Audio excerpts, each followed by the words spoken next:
دوستو، یہ احسان خداوندی ہے۔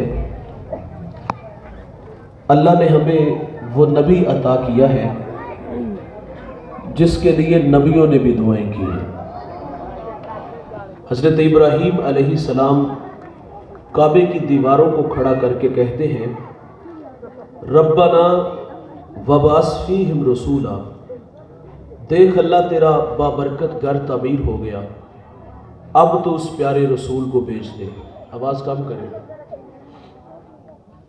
ایک شخص روزانہ اپنے مکان کی چھت پہ چڑھتا ہے اور اداس نگاہوں سے ان راہوں کو دیکھتا ہے جن راہوں سے سونے محمد نے گزرنا تھا۔ اس کی بے چینیاں، اضطراب کچھ یوں تھا کہ کیریاں میں کیریاں، درد و غم دی کیریاں، اڈیاں چک چک راواں ویکھاں تیریاں۔ بحیرہ راہب بھی حضور کی راہوں میں کھڑا ہے۔ میرے نبی کی آمد سے 1000 سال قبل یمن سے طبا اول علماء کی جماعت کو لے کے نکلتا ہے۔ یثرب آیا تو علماء نے بتایا کہ یہ جا آخر الزمان محمد صلی اللہ علیہ وسلم کی ہجرت کی جا ہے، اور طبا سے معذرت بھی کر لیتے ہیں کہ اب ہم یہاں سے آگے نہیں جائیں گے۔ اس نے پھر علماء کے لیے وہاں 300 گھر بنایا اور ایک گھر اس نے حضور کے نام کا بنا دیا۔ دوستو، جو حضور کے نام کا گھر بنا وہ بڑے چاؤں سے بنا ہوگا، اور وہ علماء کی جماعت میں جو بڑے عالم تھے شامون، ان کے سپرد کیا۔ پھر حضور کے نام ایک خط لکھا جس کی تحریر بڑی میٹھی ہے کہ میں طبا اول آپ پر ایمان لاتا ہوں، آپ پر اترنے والی کتاب کی تصدیق کرتا ہوں۔ حضور، میں آپ کا سب سے پہلا امتی ہوں اور مجھے بروز قیامت اپنے غلاموں میں شمار فرمائیے گا۔ خط لکھا، شامون کو دیا، اور احساس ذمہ داریاں کھینچ کے یمن لے آئی۔ گزرتے اتنا کہہ دیا کہ میرے پہ ایک مہربانی کرنا، اگر حضور میری زندگی میں تشریف لے آئیں تو مجھے ان کے آنے کی خبر دینا، اور اگر وہ میری زندگی میں تشریف نہ لا سکے تو یہ خط سنبھال لو، اس کو آگے نسلوں میں منتقل کر دینا۔ طبا چلا گیا۔ اس شام کی بستی حضور کی راہوں میں ڈیرے جما کے بیٹھ جاتی ہے۔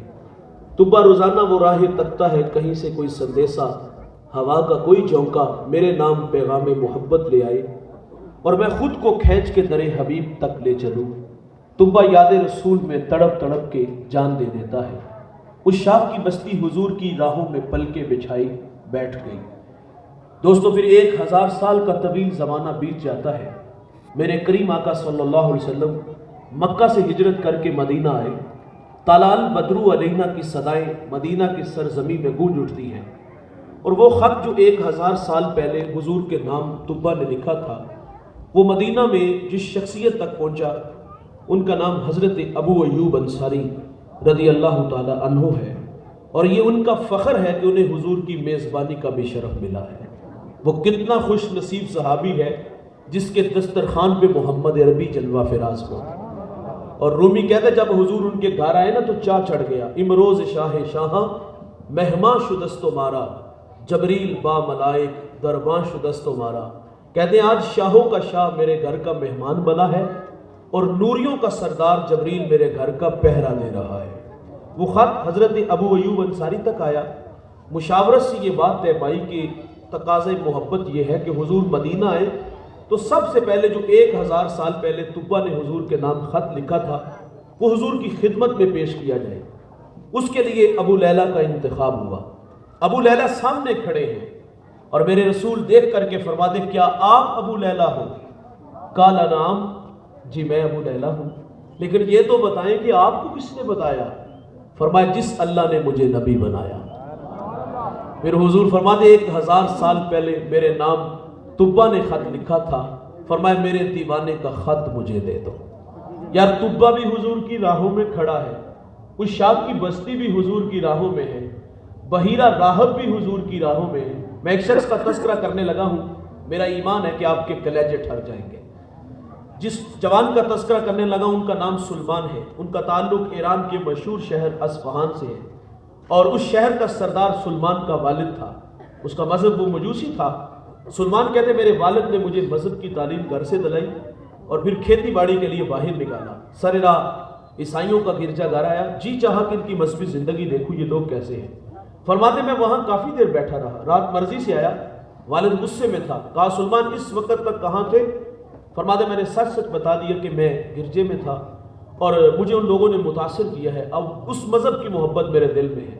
سلمان کہتے میرا والد ڈر گیا کہ کہیں یہ مجوسیت کو چھوڑ کے عیسائیت کو قبول نہ کر لے، مجھے لوہے کی زنجیروں سے جکڑ دیا گیا، رد عمل کے طور پہ ضد پیدا ہوئی۔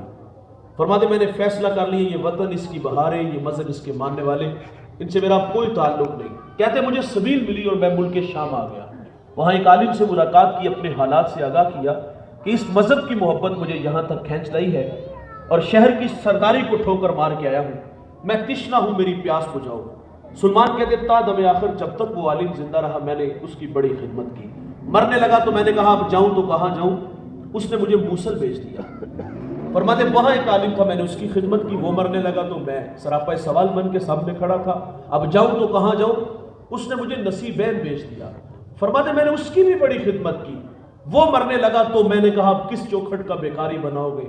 اس نے کہا تو اموریا چلا جا۔ فرماتے میں نے وہاں جا کر بھی اس عالم کی بڑی خدمت کی۔ اچھا جب وہ مرنے لگا تو میں نے کہا اب جاؤں تو کہاں جاؤں؟ اس نے کہا سلمان باخدا اب میری نظر میں کوئی ایسا شخص نہیں جس کی خدمت میں تمہیں بھیجوں۔ دل کی نیا ڈوبنے لگی، ایسا لگا کہ اندھیرے چھانے لگے، دیوار سی محسوس ہوئی۔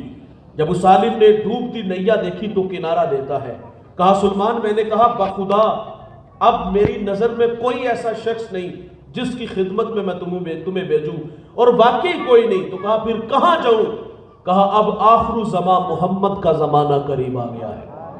نخلستان کی ان کی ہجرت گاہ ہے، دو جلے میدانوں کے درمیان تشریف لائیں گے۔ سلمان کہتے اگر وہ سرزمین پالوں تو اس نبی کو میں پہچانوں گا کیسے؟ کہا ان کی تین نشانیاں، نمبر 1 وہ صدقہ نہیں لیں گے، نمبر 2 وہ ہدیہ قبول کریں گے، نمبر 3 ان کے دونوں کندھوں کے درمیان محاذ قلب پہ مہر نبوت ہے۔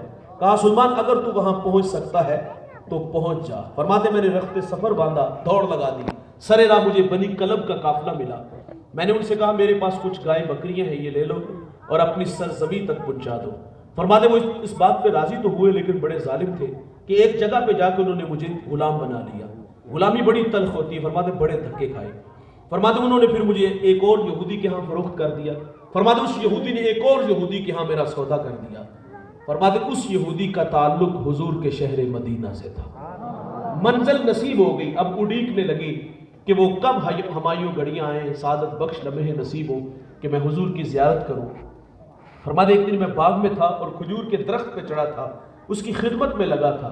اچانک میرے مالک کا چچا زاد بھائی آیا اور بڑے غصے میں تھا، آگے کہتا خدا ستیہ ناس کرے اوس و خزرج کا، ایک شخص ادعائے نبوت مکہ سے ہمارے یہاں آیا اور لوگ اس کے گرد جمع ہو گئے۔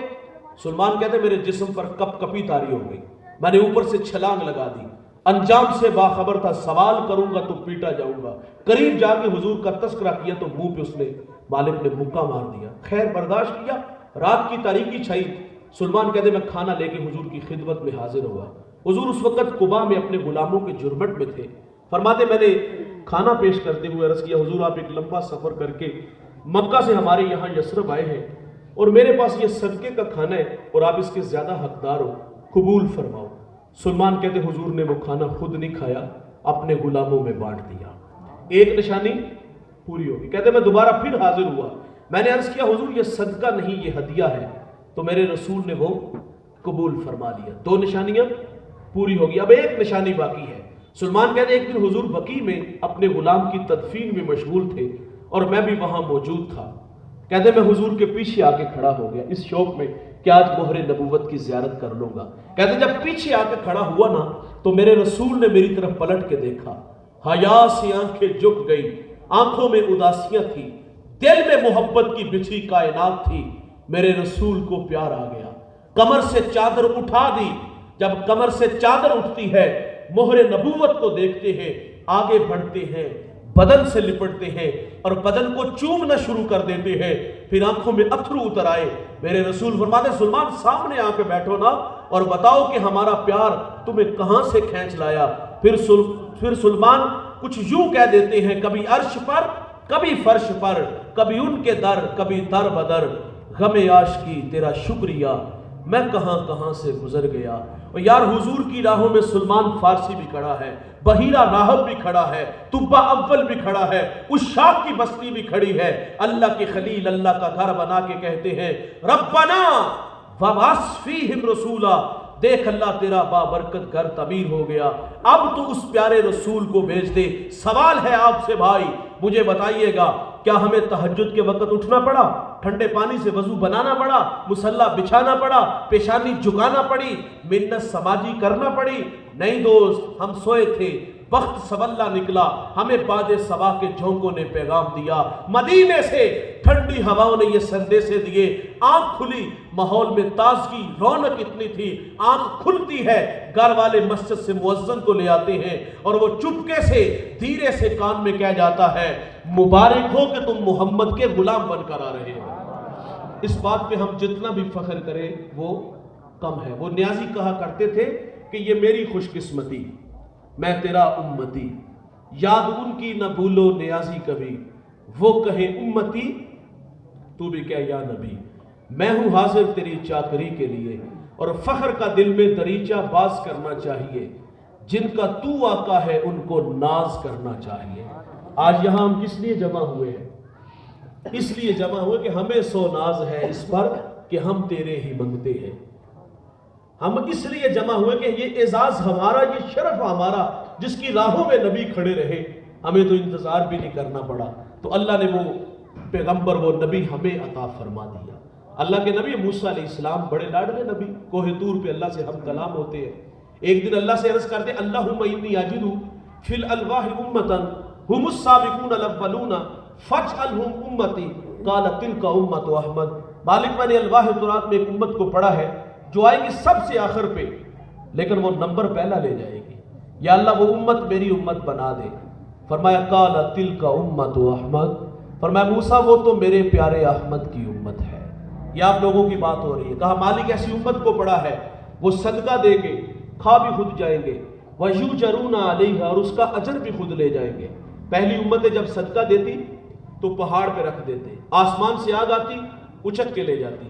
جس کا قبول نہ ہوتا وہ وہی پڑے کا پڑا رہ جاتا, قوم میں شرمسار ہوتا کہ کتنا بد نصیب ہے کہ اس کے صدقے کو اللہ نے قبول ہی نہیں کیا.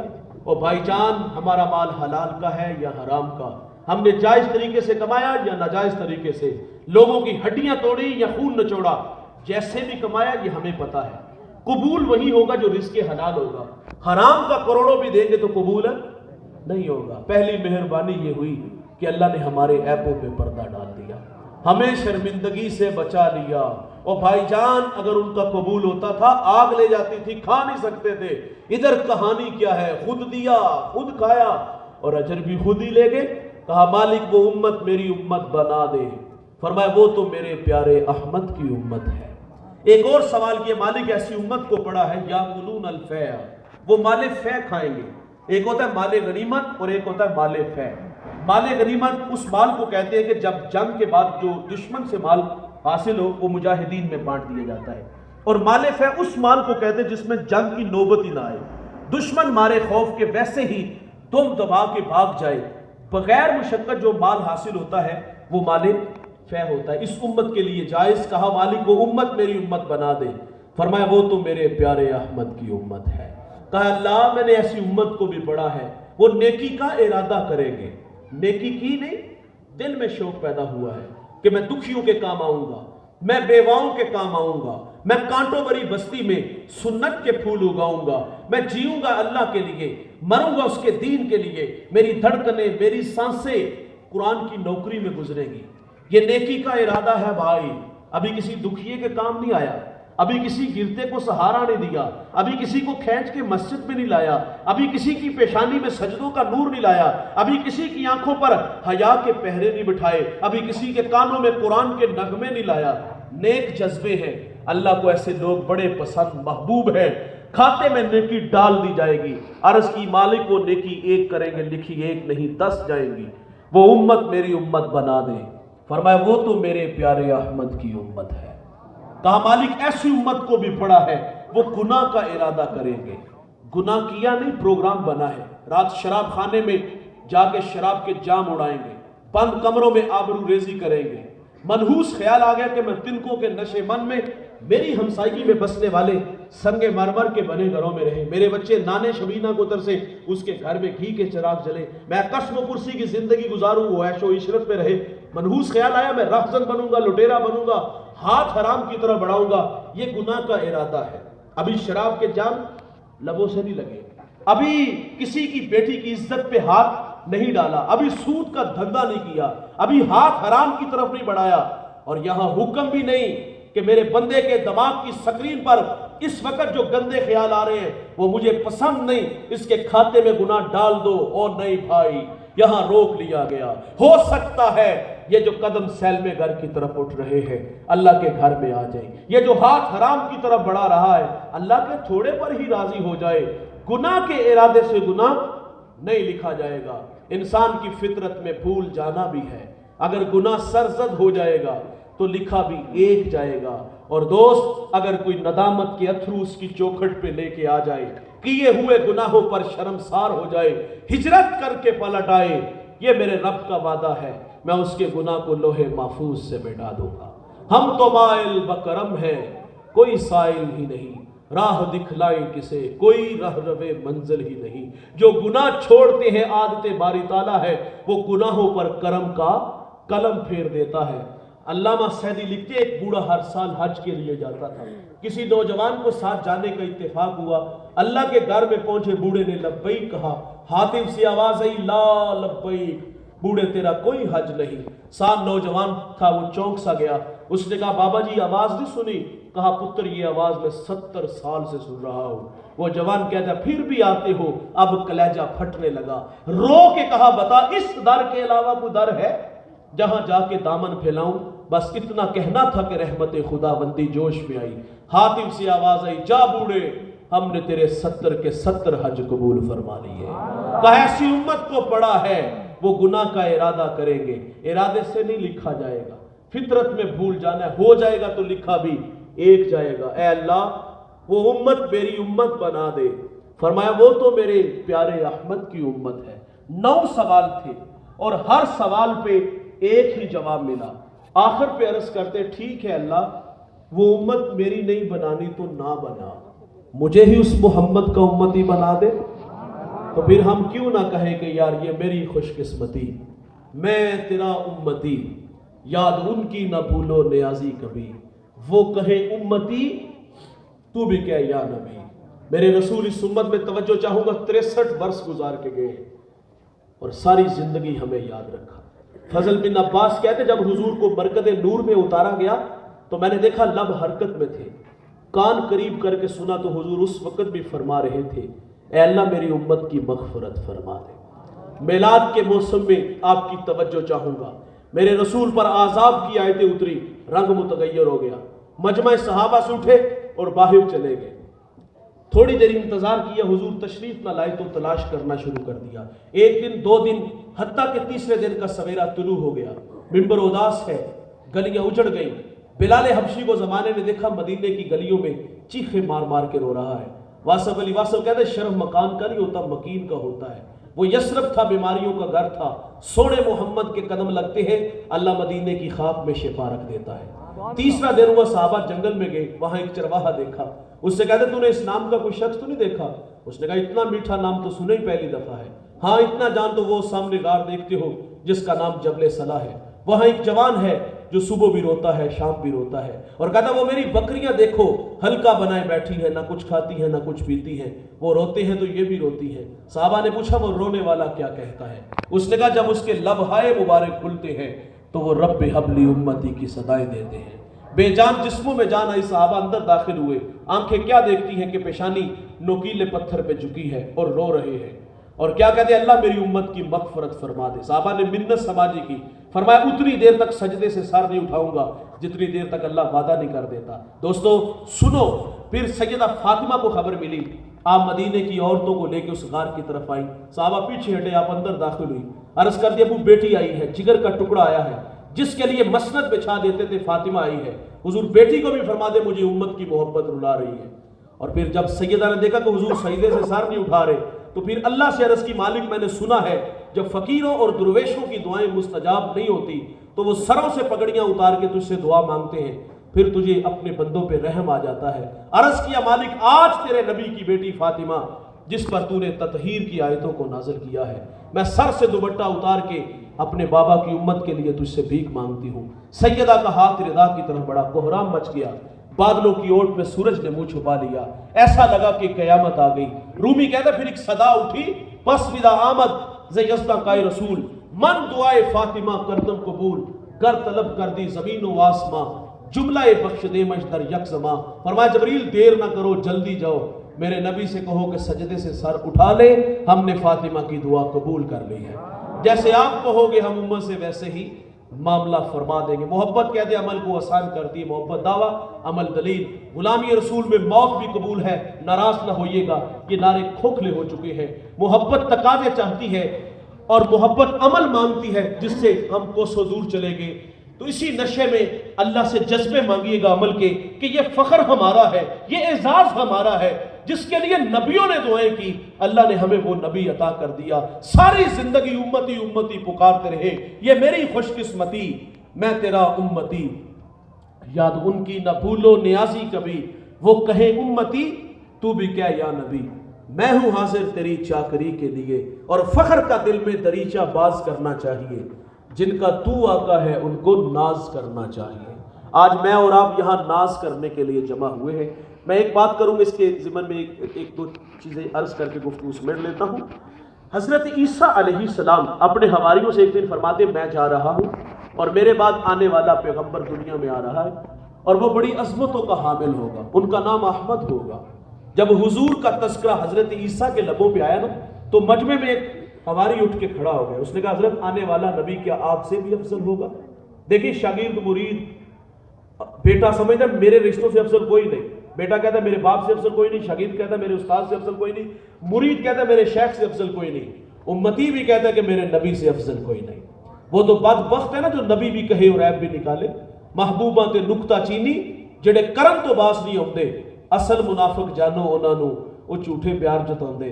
سانو دسیا عشق دے مفتی جڑا مڑ مڑ پیا فرماوے، آزم جتھے دل لگ جاوے اتھے عیب نظر نہ آوے۔